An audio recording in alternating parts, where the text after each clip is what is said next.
Hey, folks, welcome to Kanban for everyone. You were probably expecting to see Colleen, but unfortunately, you're stuck with me. I'm Prateek Singh, Head of Learning and Development at ProKanban.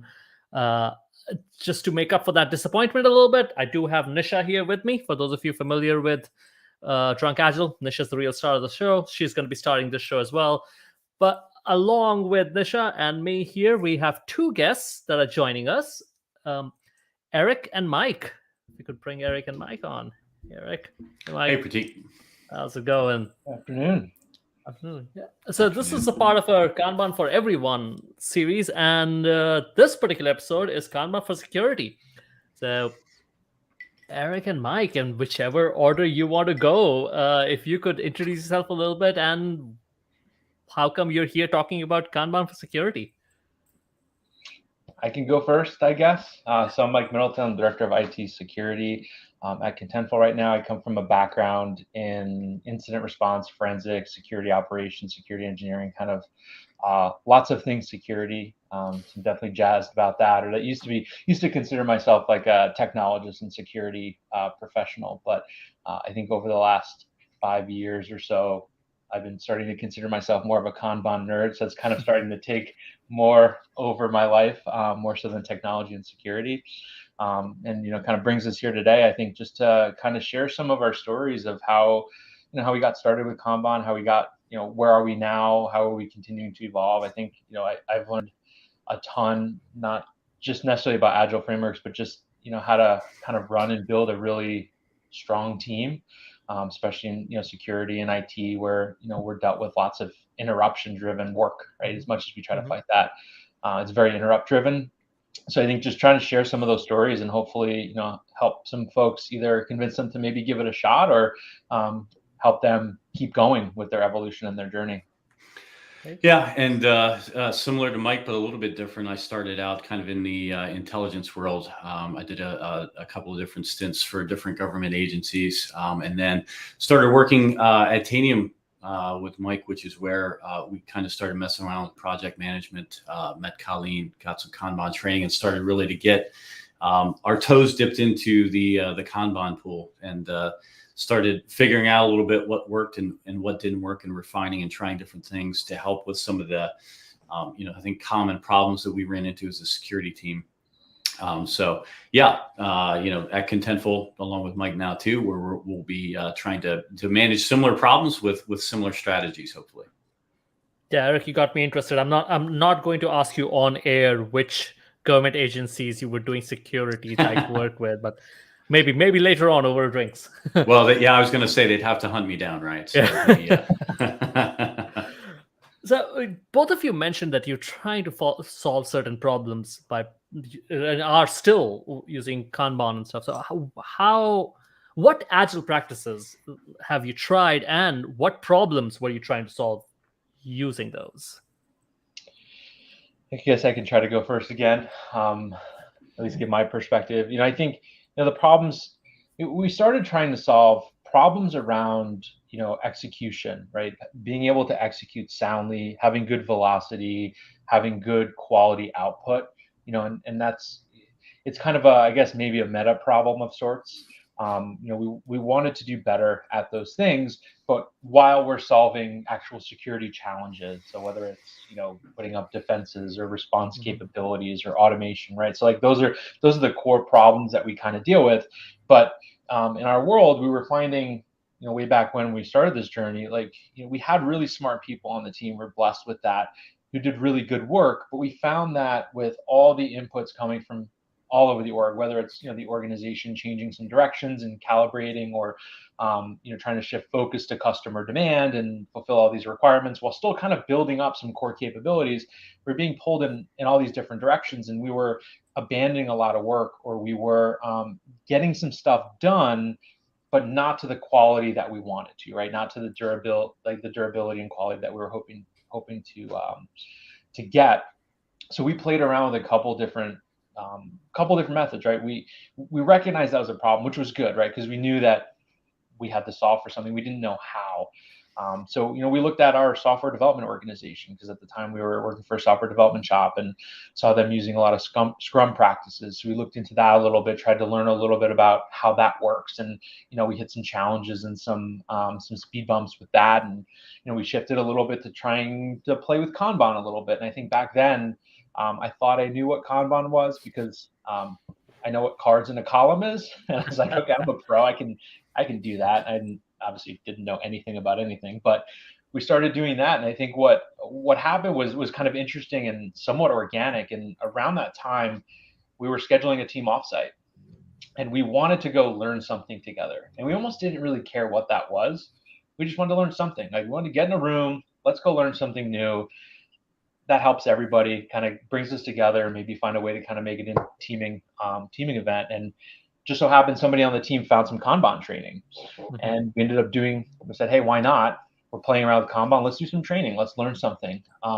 Ended up becoming very eye-opening for us in terms of what it really was. The fact that me personally didn't know a darn thing about it. And it was actually also really fun, because they brought a board game, a Kanban board game, which many times I've had it in my cart and I want to buy it, but I think I probably get kicked out of my house for playing a Kanban game at home, a board game. Super fun, super competitive. So that's kind of what, really got us to the point of saying, like, hey, let's give this thing a try. Mm-hmm. Yeah. And kind of similar, I had a similar experience, not only to what Mike and I went through kind of as a shared experience with the team offsite, but previous to the position I held there, I worked, like I mentioned, in some different kind of areas. And one of them was really a software shop who was dedicated to Scrum. They really jumped, both feet in, having everyone being very dedicated to the Scrum process. And I do feel that there are, definitive use cases where Scrum seems to be really well suited. But for my team, as part of that process and as part of that team, Scrum kept introducing overhead that was not introducing payoff. We were putting a lot of time and overhead into some of the things like the retrospectives, where the work that we were doing didn't fit nicely into showing off in some sort of a retrospective what we were working on. So there ended up being a real imbalance of the time we were spending and the reward that we were getting out of it. So I kind of came into, when we were looking at different project methodologies, already having a little bit of bias, I would have to admit, in the fact that I didn't think that pure methodology was going to work for us in a security team setting for that specific reason. So, that was really the most introduction I'd had to another methodology. So I kind of brought a little bit of that perspective in while trying to remain hopefully a little bit open-minded. What's kind of funny about that, like, I don't want to make it like a Scrum bashing session, but I did give the caveat of I'm a Kanban nerd now. But I think a lot of team spaces, I can't really speak authoritatively from like a software engineering perspective, but it makes you feel comfortable saying, like, hey, this is what we're going to do, and it's 2 weeks, and this is what's going to be the output of it. But on teams, I think that Eric and I have worked on that are so heavily interrupt driven, and I think part of that too is like admitting to yourself, like, we're in security, we're in technology. 80% of what we do is probably interrupt driven, and we work on big projects and big deployments, but we need to kind of accept the fact that we also have to help the business with their timeline. So with something like Scrum, you have like this beautiful plan, and you start executing, and you find out that 2 days into your week or 2 week long sprint, like, all that stuff has to go out the window, and you got to pull new stuff in. So part of this evolution too is figuring out, like, how do we deal with that in a quality way? How do we get the benefits of some level of predictability that says, like, instead of saying, hey, you're 2 sprints away, we can say, hey, this is around the date we think you're going to start. We still have to set those expectations, but we have to be flexible enough to be able to work on the most important thing, because unfortunately, we can't really plan when an incident is going to happen. I think the same in the IT world. I think Slack was down a little bit this morning. I'm sure they didn't necessarily say, okay, this is the morning that Slack is going to go down, so they have to deal with that. So it was just like an interesting kind of thought exercise to go through. Yeah, I heard both of you mention at least. I'm making a mental list of at least the 4 things I heard. One was the organization changing directions. You had to learn how to adapt to that. I heard you say the interrupt-driven work. As just said, 2 days into this thing, we all of a sudden get a sideswipe by some event, so we have to go take care of it. The third thing I had to say earlier on was quality. Sure, we were getting stuff done, but the quality wasn't there as much as we would have liked. And of course, there's just the general thing of we want to deliver big things as well as small things. How does it all fit in? And some frameworks, and I know this became a little Scrum bashy, but we know Scrum also has ways around this. That some frameworks bring in a little more overhead than you all found with Kanban. Why you've already gone into this a little bit, so I'm just going to pull on this thread a little bit. How is it that Kanban actually helped with, especially let's talk about the interrupt driven stuff. You're still the same team doing the same work, and they're the same interrupts. How is it that something like Kanban actually helps with that? I can start with one example of that I can think of right off the top of my head. And it's a little bit reminiscent to me of how a software programmer might think about unit testing, right? Like you're writing a piece of code, you may have one perspective on it, but if you know you have to later break it out and test it, it forces you to think about segmenting it and thinking about it in pieces in a different way. That's kind of what Kanban made us do to start thinking about tasking. Instead of thinking about a problem in a general way, we started forcing ourselves to come up with, very defined success criteria. What does it mean when this thing is done? And what is it, kind of what you mentioned earlier? What are the levels of quality that we have to hit in order to make sure that when it's done the right way? An additional kind of factor to that was forcing ourselves to define pieces of work with carefully kind of smaller timeframes than before. We kind of mentioned earlier, right? Rather than a month or 6 week timeframes, more like a week. We have to size these things into smaller pieces so we have the flexibility to move them around. So adopting the Kanban methodology really forced us to both size and think very, very carefully about each piece of work, what it means when it's done, and how it's going to be executed on in a level of detail that I don't think we thought about before. Which, upped our quality, it upped our predictability, and it upped our ability to kind of adapt to change really quickly.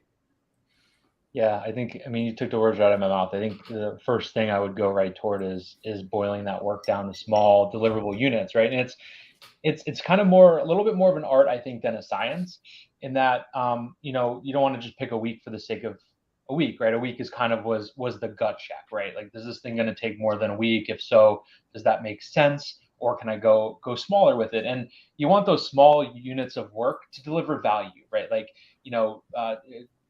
checking off something, right? And saying, okay, my card is done. If you didn't actually deliver value, then maybe you need a little bit more in scope for that card. And, at the end of the day, like whether it's a small thing you're delivering or a big thing, what that does is allow you a little bit more flexibility to finish that thing you started, right? So if we pull in that somewhat, about a week worth of work and something new comes up, we can really have a tough conversation, say, okay, like we're going to do that new thing, but instead of dropping everything, give us 3 days. We're going to finish this up. You're the next thing in. We acknowledge that's important. And we found through those conversations with the business, more times than that, that's probably okay. Like there are some times where maybe you don't have that flexibility, but more times than not, we were finding that they're like, okay, yeah, 3 days is fine. You'll get it to me in a week and a half. Perfect. Like we can do that. So it allowed us to actually finish that swing without pausing on the existing card, without shifting focus onto something else, because that's where we were seeing a lot of that quality drop.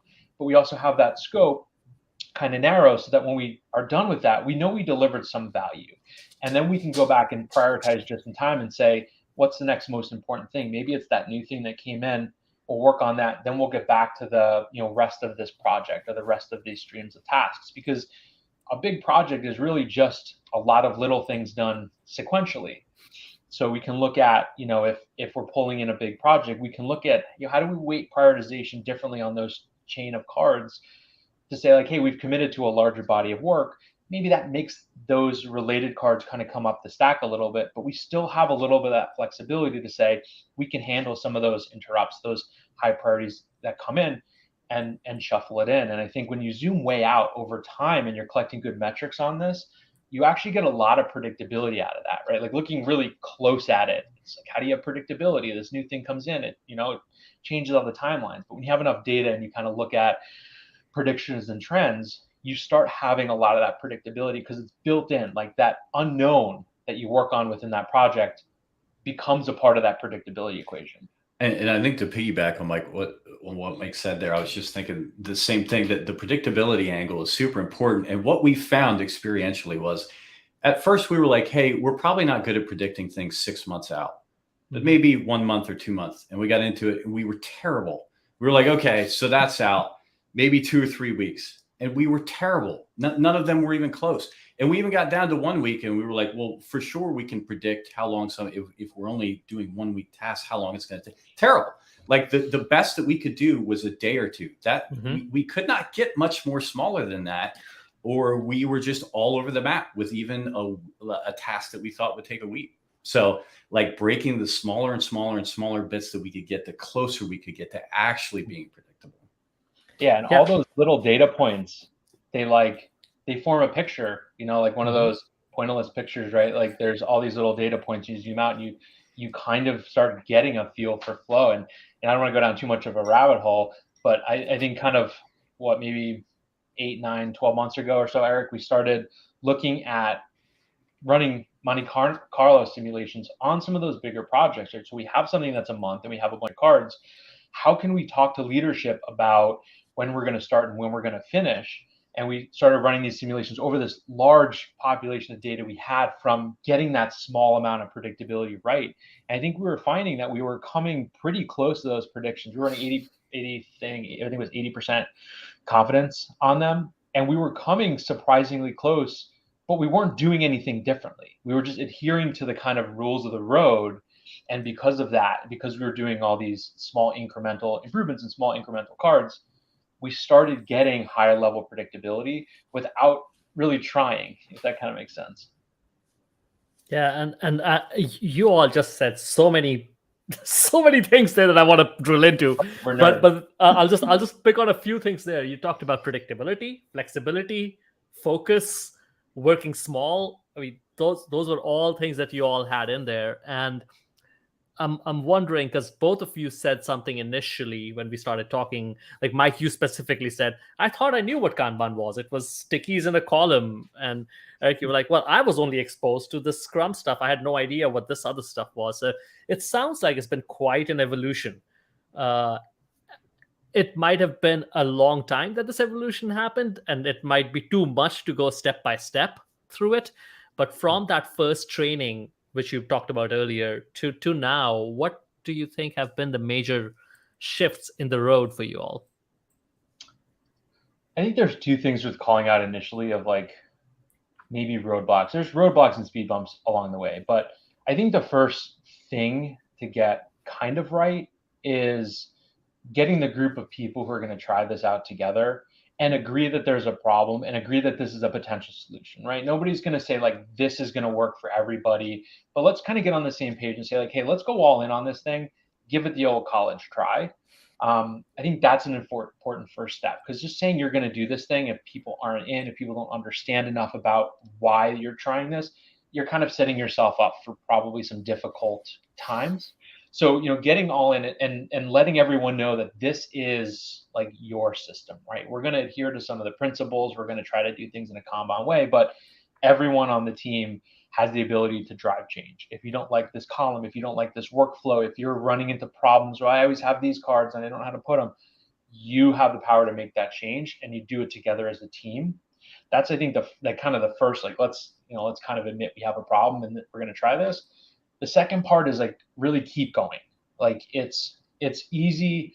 It's very easy to say, oh, well, this doesn't, we do things a certain way and it's a little different, and Kanban doesn't have a rule or something for you. And that's actually one of the beauties about it, is it has that flexibility, as it teaches you kind of little ways to think about things differently, but power through that and power through it as a team and make these incremental changes, right? Because like you said, I mean, we've been at this for 5-6 years, and we probably have another 20 years before we're perfect at it, if ever, right? We are more mature than we were 5 years ago, but it's taking those small steps together as a team that's critical, and showing and celebrating some of those wins. I think one anecdote I'll give that I remember somebody on our team was pulling some metrics, and we were looking at cycle times, and WIP was always something that gave people headaches. Like, I can't work on anything. There's a WIP. Like, why do I need to have a bottleneck? And we'll talk about that a different time. But would always annoy the heck out of everyone. And we were looking at metrics, and we saw a period of time where we had a WIP of something like 8. So like 8 simultaneous tasks. And we reduced it from a 7 to an 8. 8 to a 7. The other way. 8 to a 7. We were just one less thing. And everyone, the initial reaction is like, how are we going to get more done with less? We saw the cycle times plummeted. I think it was something like a 12-day cycle time. By reducing the WIP by 1, they went down to like 3 or 4 days, right? And we could look at that number and actually celebrate that win, to saying like, wow, we're getting stuff done a lot faster. The quality is the same. And that kind of brings people along for the journey and says, oh, all the headaches I have with WIP, all of a sudden I kind of get it, right? And I understand why that helps. So, it's not necessarily the whole story of the journey, because we don't have 10 hours here to talk about it. But when you're on that journey, know it's a journey, and know that like you can't go from 0 to 60. You got to go incrementally and slowly, bring everybody along and make it a team thing, right? And celebrate some of those wins so that they can see, hey, there is value here. Yeah, we have a whole bucket of challenges that we're going to work out and slowly work on solutions for and experiment with. But wow, look what a better place we are today than we were even a week or two ago. And I think Mike touched on kind of what I was going to touch on there. I mean, what Mike touched on from a cultural perspective from our team was key, because I think you need to have everyone bought in if you're going to keep working on it, which it requires. You can't just set it up statically and then hope for the best. We need to adapt and change, and your team needs to be bought into that adaptation and that change, and actively participate in helping you to adapt and change. But the other thing that I was going to mention was, in order to do those adaptations and those changes, you need to know when they go wrong and when they go right. And so the built-in metrics that we got, one of the things that we had to do was really sit down in detail and go, what does each one of these things mean? We need to know what's available to us. And more importantly, I think we need to know what's important to us. What do we really care about that these numbers will tell us? And then using those numbers in the adaptations to tell us when things went right or when things went wrong. The example that Mike gave there was really a key one for us, in the fact that this wasn't just academic, but these were having real kinetic changes on how we were performing and how we were getting things done. And once we kind of got a handle on that, it really helped everyone buy in more. And then we went from, I don't like this thing, I'm going to complain about it, to I don't like this thing, here's a proposed solution, and here's a set of numbers we can use to see whether that got better or worse. Once that light came on for us, I think that was really key in helping us to understand the best ways to move and adapt and bring about some of those changes you mentioned. Yeah, and it's interesting how you draw the distinction between like the kinetic way of dealing with this and the more static, hey, we installed this, we're done. And both of you mentioned this, how you've kind of evolved. This is an ever-evolving process which learns from itself. Static is not the way to do Kanban. It's the more kinetic way of doing it. We've talked a lot about the problems you all face. We've talked about numbers. Mike, you did a post for ProKanban at some point about burnout, and that I'm assuming, I'm going to shift gears here. I'm assuming, and I'm not a security expert, so I'm assuming that with all the interrupts that you all were talking about and the shifts that happen, that the burnout is a real concern for security engineers, people who have to pick up the phone and fix things in the middle of the night and stuff. So have you seen a great change in people's work-life balance and all the people-centric things as you've implemented Kanban? For sure. I mean, burnout isn't just a security problem. It's like an everybody problem. That blog post is about security because that's just kind of where I live. But right. What we see in IT, SREs live kind of a crazy life. And software engineers, like burnout is like a real problem. But I think a big moral of the story is, again, like Kanban isn't for everybody. It's not for every team. We tried it out. We were very happy and successful with it. But we had this totally unplanned and unexpected positive output, which was kind of an element of work-life balance and an element of reducing burnout. And I think a lot of that was rooted in kind of some of the make things visual kind of principles around Kanban. And once we started evolving and getting everyone's backlog into a common backlog, right? Because like I said, we're blessed with working with really amazing people. And when you have really amazing people will come directly to them. Those people want to help. They say, yes, let me help you on this. And what happens over time is these people have these huge like backlogs in their notebooks, right? Of tasks to do, 60, 70 things, right? And, they may be going into, the end of a week, exhausted, burnt out, tired, and saying like, I really could use a day off, but like, I have all these things I have to do, right? And I think the key part of that is like all these things I have to do. So they don't want to let the team down. They don't want people down. And they come to work and they work. And maybe they work a little late a couple nights to get caught up. And you kind of see that behavior. And I think it's good. I think it's good to be motivated, wanting to help. But I think that when it becomes an every week thing, ends up becoming a big problem for people, right? And that's when you start getting that burnout. So we started getting all those tasks into a common backlog, and we have a conversation as a team, and we start, we build over time again, like, frameworks for prioritizing. But a couple things happen. It's the manager, right, or some of the leaders on the team can say like, hey, yeah, like I acknowledge this is something somebody asked you for. It may not be the most important thing, right? It may be pretty low on the list. And then that manager, that leader can kind of go have a conversation and say, hey, this is on our radar. Here's kind of where we think it is. Like, help me understand the drivers. And what we end up finding is that thing doesn't really have to be done that Friday, right? It could be something that could wait a couple weeks, or it could be something someone else on the team can do. So we end up taking everyone's backlog and creating one 4-strand backlog for it, and we work on it together. And the first thing we noticed was like some cross training, right? We were identifying, sometimes there's an emergency, and if something needs to be developed, you go to the person who can get that done the quickest, right? But you want to identify who are the people on the team who want to beef up their development skills or want to beef up their skills in an area, give them an opportunity to work on that task, have somebody help them.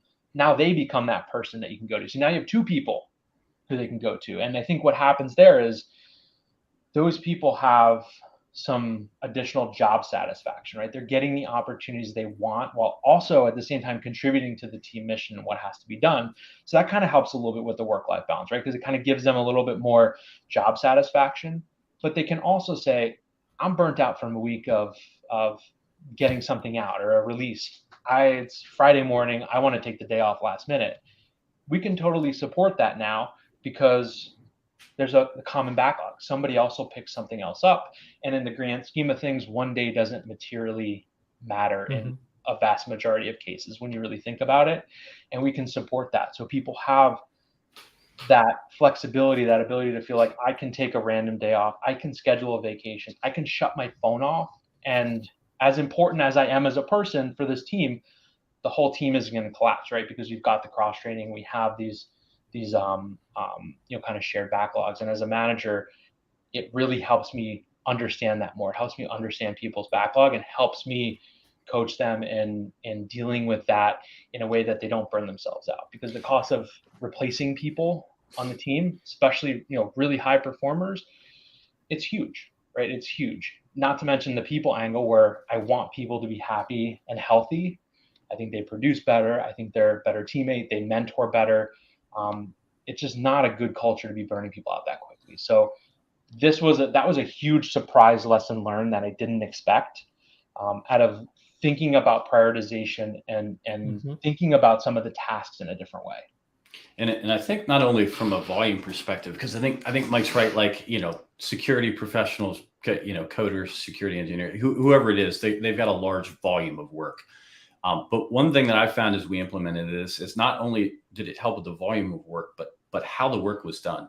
And at least for me, and I would say I'm an engineer at heart, so probably a lot of engineers would identify with this. But I want to work on a task and chew through it and get it done and get that little burst of adrenaline in my brain that I accomplished something, that I figured out a problem. I like that. What I find very frustrating is when I'm in the middle of that and somebody else asks me to look at something else and I have to switch, right? And I get that friction and it kind of like burns. And then you've got to switch again and switch again. And it's cognitively difficult to deal with. Like that is an unpleasant feeling, at least for me, as opposed to grinding on a problem and solving it, which feels good. That feels really bad. And that, you know, in other positions I've had happen multiple times a day, every day for years on end. And it kind of adds up, and it grows and it grows. What we found when we switched to Kanban, at least what I found, is a lot more times where I could avoid that friction of doing all that switching. And my brain was a lot happier working in the process that we had kind of figured out. And I think what I figured out experientially was, in previous positions, I wanted to have like 7 or 10 things ready so I could more or less justify what I was doing every day. With Kanban, I didn't have to do that. Like, everyone could see what I was doing every day. So I felt less like I had to spend time figuring out how to prove to someone else that I was a valuable commodity, and more time actually solving problems in a fun way. Great. I'm gonna go to a couple of comments that are in the chat, just so we could, because I think these are a little from a little further back in our conversation, so we might have to revisit a couple of things. Godfrey asks, but is that not reordering the product backlog to get more defined units of work? Sounds like Godfrey is asking about the time when we were discussing smaller bits of value, like breaking things down into smaller bits. So, and also probably the interruptions that come through. Do you see? Yeah, go ahead. I think I understand. So if I don't, like, please, like, re-ask or add some clarity. But if a backlog is already there, right? If the question's like, hey, do we have to go back through the backlog and change how we think about or how we document, how we split work up? The answer could be yes, right? I think there's depending on what your evolution is, right? There's a good way you can maybe focus on new cards without having to do a whole lot of rework on backlog stuff, or maybe, you know, as it comes to the top of the stack, you know, resize it at that point in time. But when things are coming in, it's about kind of applying a framework that works for the team about, you know, what do we actually want to how do we justify that this card is actually important? And we put like limits on it, right? It's like, it should be 90 seconds of filling out a card, but it should have all the information in it. If you can't justify it, it may not be worth doing, right? Or you should ask somebody to help justify it so that, you know, we as a team can read it and quickly understand. But that backlog, once you kind of have things in like a rough, good size, you shuffle the order around all the time. You know, we've actually, you know, tried out, and I'll kind of let Eric talk about it if you want to go down this rabbit hole, but like different kind of objective means of taking input from the business and force ranking that regularly on the fly. But, you know, on a day-to-day basis or week-to-week basis, before we pull something new in, we look at the stack and say, is this the next most important thing? And if something more important came in, well, then we may, you know, maybe it's, you know, my job as a manager to kind of go have a reset expectations with somebody if we set expectations. But at the end of the day, like, the team has a finite capacity. And if you don't want to have burnout, you have to manage that, right? We spike over it sometimes, but you have to keep that ceiling that says, this is our capacity, right? If we want to do more, need more people, or maybe even, like, you know, make some of our processes a little bit more efficient. So that finite capacity, which means sometimes you're making those trade-offs between this really, really important thing and this really, really important thing. So the backlog needs constant care and feeding, you know, and in some cases, you know, we even found ourselves every couple months going through and just abandoning stuff because it's either out of date, it's no longer applicable, is a thing we can never get to. The reality is you can't do, your backlog is probably bigger than anything you and your team can do. And that's part of living in reality and just finding a way to make sure that when you do commit effort to something, you're delivering value and you're doing it on the right thing at that time.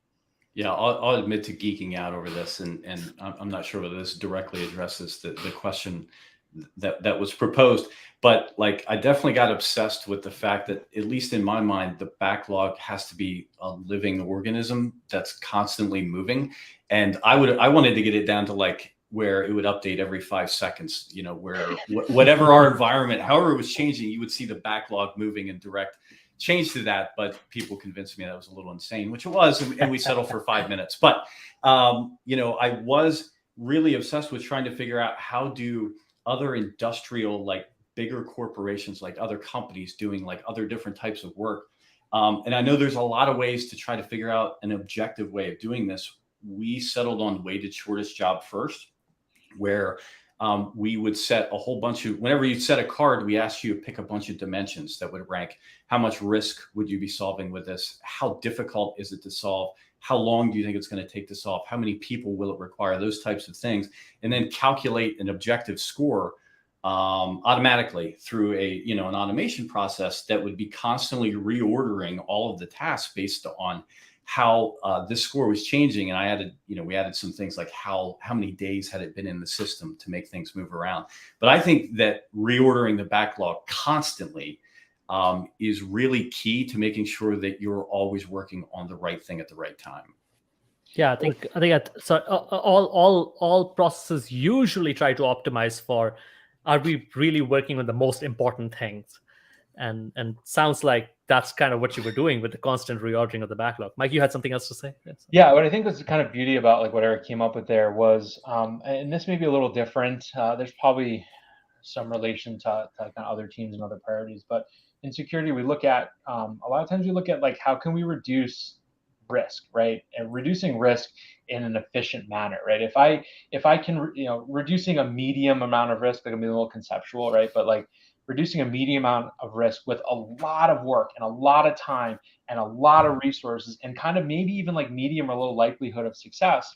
Sure, you look at that, it's like medium risk. That seems like something we should do. But when you look at those other factors, you kind of think to yourself like, maybe this isn't the best way to reduce it, right? And maybe if I reduce 50 lows, maybe the summation of those 50 lows end up being more than that medium, but it's lower effort, it's higher likelihood of success. We can move faster, we can kind of make impact, right? Because like I can look at that through time and say, conceptually every week or every day, we've reduced this much risk.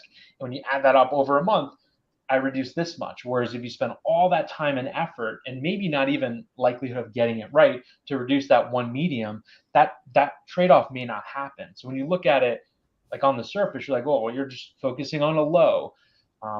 Yes, but in aggregate, we're making much more material progress against some sort of goal, which in this case, the goal could be risk reduction, than we would about taking really hard problems. And it's not about avoiding hard problems and think like that's what gets us most excited, but it's about thinking about those other factors when you're trying to decide what's the next most important thing. When you have customer demand that says, I need this feature, that calculus may be a little different, but I think like in the heart of it and the root of it, it's those similar factors and trade-offs that you need to make.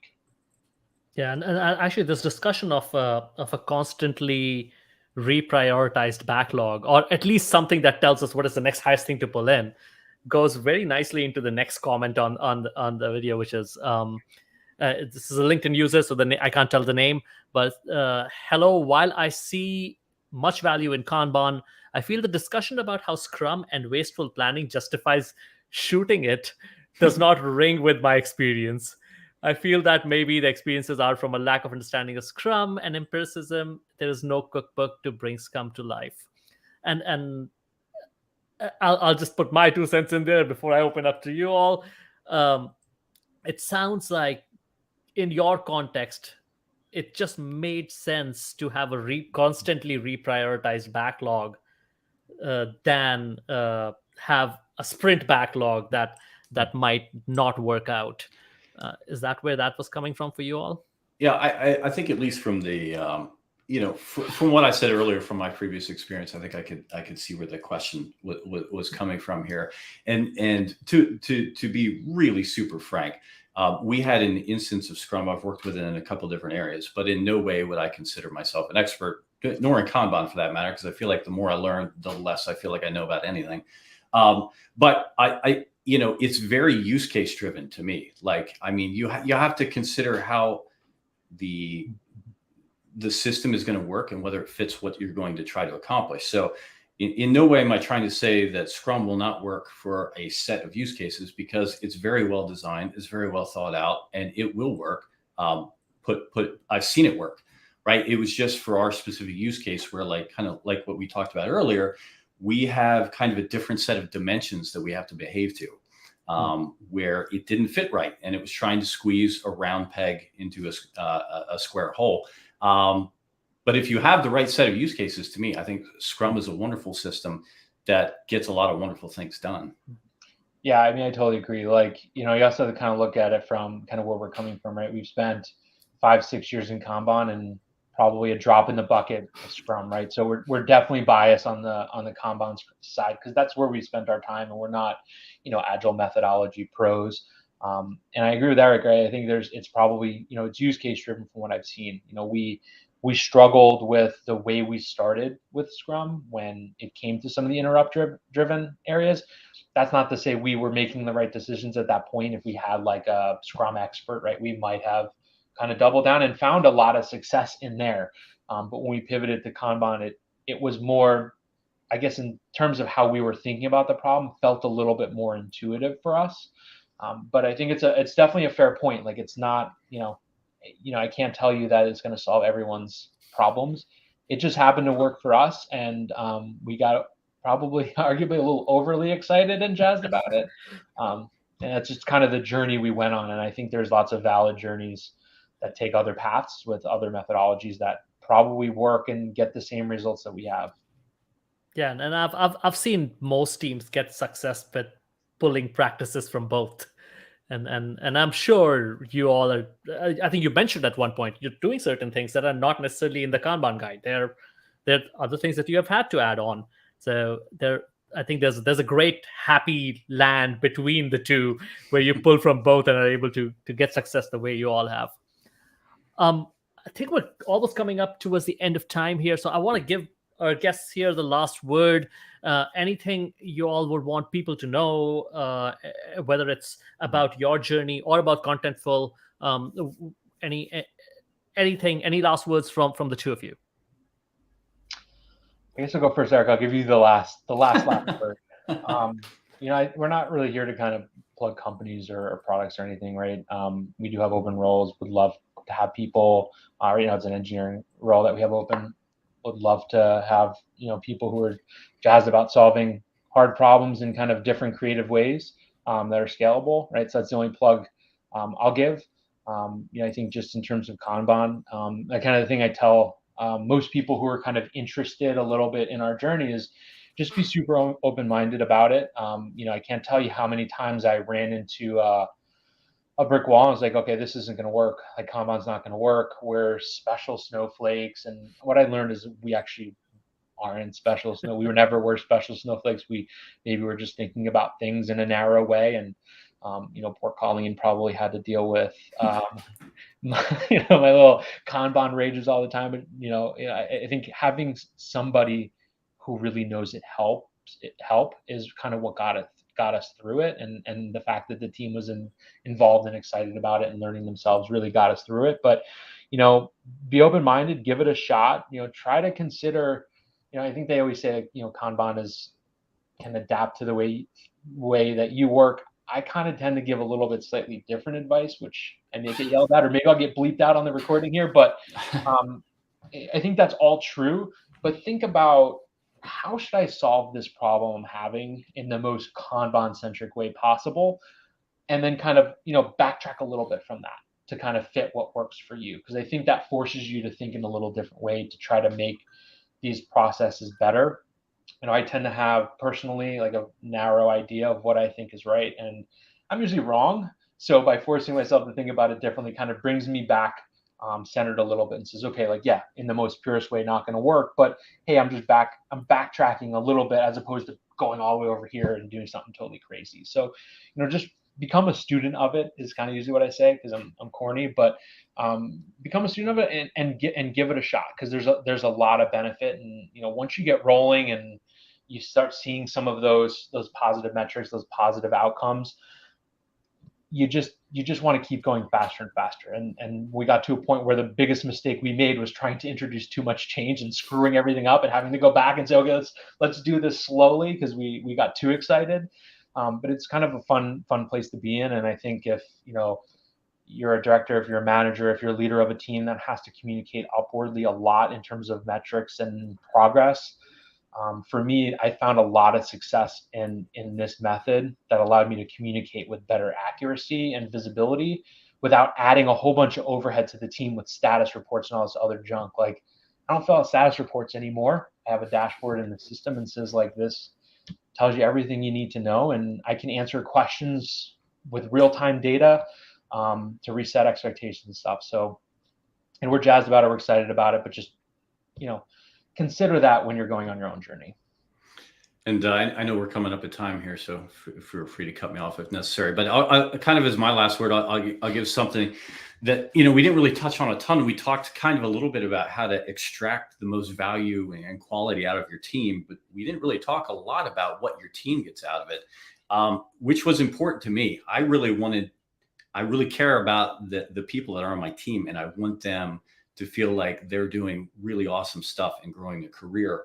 And what Kanban helped me do from that perspective is show them visually where the work that they're currently doing, both in small units of work, and then as we look toward bigger ones, where that fits in, where it fits in with the company, and where it fits in with the direction they want to take their career. We were able to have multiple boards and map tasks, in between them to show what they're doing right now, what it's affecting, what it's going to affect in the future, and how it's going to affect them in the future. So to me, it was really a key tool in helping not only get the most out of my team, but helping them get the most and put them on a trajectory to really help build their career. So I found that a super valuable side effect that I didn't really think about before. Well, great. Thank you so much, guys. That was, again, we see some positive comments coming in on LinkedIn about, measure what matters and keep up the brilliant work. Thank you so much for sharing your journey with us, Eric and Mike. And everyone out there, you can find Eric and Mike both on LinkedIn. As Mike said, there are a couple of job postings out there that you might be interested in as well. So please look those up, and hopefully we'll see you all back at this channel soon. For Eric, for Mike, for Nisha, who has changed positions in the back there, if you can barely see her. This is Prateek Singh, your host, and hopefully we'll see you next time. Thank you. Thanks. Thank you.